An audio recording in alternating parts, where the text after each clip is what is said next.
শার্টের বোতাম খুলে ভিতরে যাওয়া নিষেধ। বিশ্বাস করুন ভাই, আমার বোতামগুলো চুরি করেছে আমার বন্ধু শিকদার। তো আমি কি করুম? আরে ভাই, এটা তো শিকদারেরই বাসা, সেই জন্যই তো আমি এখানে। শিকদার, এটা তো চৌধুরী সাহেবের বাসা। তাহলে কি ও আমাকে মিথ্যা কথা বললো? দুষ্টুটা আমার সবগুলো বোতাম চুরি করে ফেলেছে। ডার্লিং, কোথায় যাও? তুমি তো জানো শিকদার আমার সবগুলো বোতাম চুরি করে ফেলেছে। বেশ করেছে। সেজন্য শার্টগুলো নিয়ে যাচ্ছি মার কাছে সেলাই করাতে। আর কতদিন এভাবে বোতাম ছাড়া ঘুরে বেড়াবো বলো? আচ্ছা, সাবধানে যেও। শোনো, এই বোতামটাও হারিও না কিন্তু।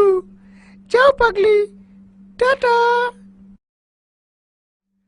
মা, মা! খোকা, আমি কত কষ্ট করে তোর জন্য শার্ট কিনি, কতবার টাকা জমিয়ে তোর জন্য আমি বোতাম সেলাই করে শার্ট বানাই, আর সেই শার্টের বোতাম চুরি করবে শিকদার। তোর লজ্জা করে না? এই বুড়া বয়সে বুকের লোম মেলায় ঘুরে বেড়াস।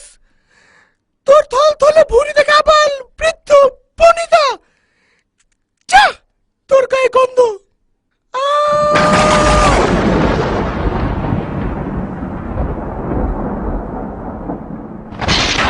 শিকদার,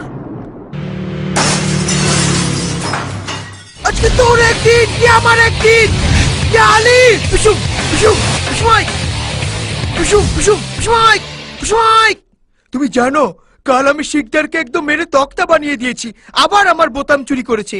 আয় হায়, এটা তুমি কি করলে? বোতামের জন্য বন্ধুকে মারলে, কাজটা একদম ঠিক করনি। তাহলে আর কয়দিন তোমার কামিজ পরে ঘুরে বেড়াবো বলো? এটা কোনো কথা হলো? মানুষ কত কষ্ট করে একটা বন্ধু জোটায়, আর তাকে তুমি মারলে। হ্যাঁ, তুমি ঠিকই বলেছো, তাই আমি সিদ্ধান্ত নিয়েছি আমি আর কোনোদিন শার্টই পরবো না। জি হ্যাঁ, উনি সঠিক সিদ্ধান্ত নিয়েছেন, কারণ বোতামের চেয়ে মূল্যবান